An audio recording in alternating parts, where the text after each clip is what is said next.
안녕하세요. 4월 15일 금요일입니다.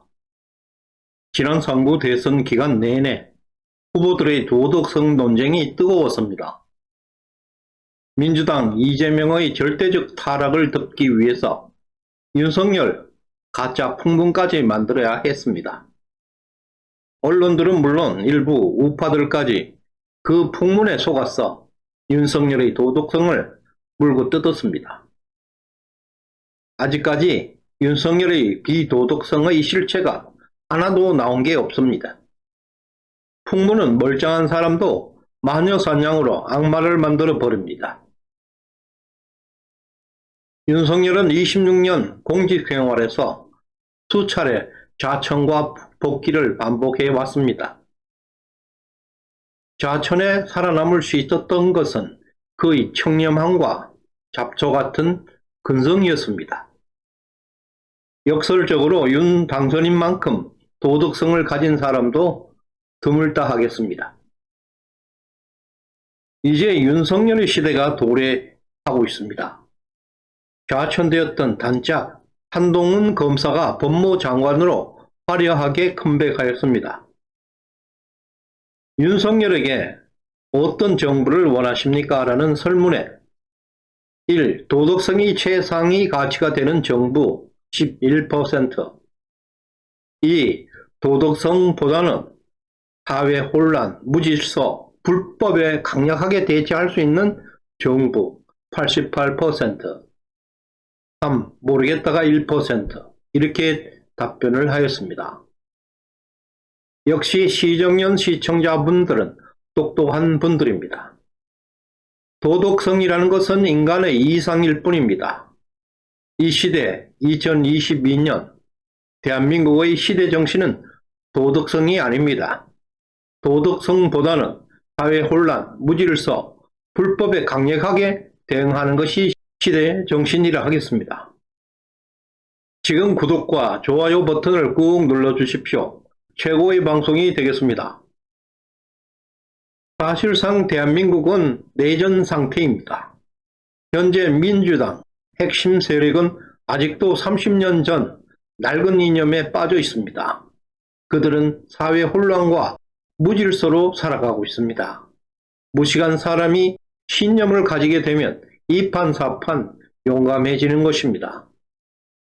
적금의 대한민국을 태평성대라고 말하는 사람은 한 사람도 없을 것입니다. 문재인 집권은 국가 혼란의 시작이었습니다. 윤석열 정부는 이러한 극심한 사회 혼란, 내전 종식이라는 국민의 명령을 받았습니다.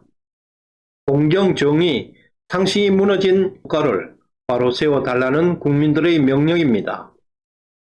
지도자와 리더들의 필독서라고 하는 군주론에는 위기의 국가에서 살아남는 방법이 잘 나와 있습니다. 국가 권력을 보호하는 데는 곤모술수도 필요하다고 합니다. 마키아벨리는 옳고 그름의 도덕성을 강조했던 플라톤 시대의 철인 정신은 반드시 멸망한다고 주장하고 있습니다. 사회 혼란, 무질서, 불법에 강력한 국가 권력을 사용하는 것이 정치라고 말하고 있습니다. 특히 혼란기에는 지도자는 사악함이 있어야 된다고 말합니다. 악한 집단에게 선한 사람은 반드시 실패한다는 교훈을 주고 있는 책입니다. 강둑에 구멍이나 물이 줄줄 새고 있는데 구멍의 크기와 새는 물의 양, 원인을 분석하는 일은 그리 중요하지 않습니다. 무조건 구멍을 막아서 위기를 피해야 하는 것입니다. 이상은 현실적이어야 하고 현실은 이상적이어야 한다는 유명한 말이 있습니다. 정치는 이론이 아니고 실천하는 것입니다. 윤석열 정부는 이런 혼란기, 국가 내전을 어떻게 극복할 수 있을까요? 문제는 간단합니다. 문재인 반대로 하면 됩니다. 지금까지 대한민국 좌파들은 박정희와 박근혜를 악마화하고 증오심을 만들어서 국민을 속이면서 먹고 살고 있습니다. 지난번 윤 당선자는 박근혜 대통령에게 직접 말했습니다. 박정희의 통치술을 배우고 박근혜 대통령의 정책을 개선하고 명예회복을 도울 것이라고 약속했습니다. 이것은 좌파들에게 청천벽력과 같은 멘붕 사건입니다. 소금에 쩔어서 파닥거리는 미꾸라지들을 보게 될 것입니다. 이것은 좌파들에게 엄청난 충격을 주고 있습니다. 이후 좌파들은 서둘러서 검수완박이라는 입법을 강행하기 위해서 무리수를 두고 있습니다. 윤 당선인은 보기 좋게 한동훈 카드로 그들을 완전 제압하고 있습니다. 이제 그 후속타가 터지고 있습니다. 소위 빨 소탕 작전이라고 예고되고 있는데요. 간첩들의 서식지라 할 수 있는 시민단체의 돈줄을 차단하기 시작했습니다. 이것은 대선 공약이기도 하지만 무시무시한 일이 지금 벌어지고 있습니다. 아무도 건드리지 못했던 좌빨 근거지를 소탕하는 대과업이 시작되고 있습니다. 대한민국 빨들의 뿌리를 뽑는 대수술 작전입니다. 문재인 정권의 토대는 촛불 발랄입니다. 촛불의 근거지가 시민단체이고 시민단체 근원지가 위원회입니다. 위원회는 시민단체로 발전하고 시민단체는 촛불을 만들고 있습니다. 지금 빨들이 빨대를 꽂고 있는 서식지들의 실태를 먼저 한번 보겠습니다. 첫 번째, 위원회 공화국을 만들었습니다. 문재인 집권부터 매년 1,000개 이상 위원회가 만들어지고 있습니다. 2020년 말에 27,000개, 지금은 자그만치 3만 개를 훌쩍 넘기고 있습니다. 이들 3만 개 위원회는 빨들을 양산하는 수원지 역할을 하고 있습니다. 현재 대한민국에는 30만 명 이상 위원회 기생충들이 활동하고 있다고 해도 무리는 아닐 것입니다. 두 번째, 시민단체입니다.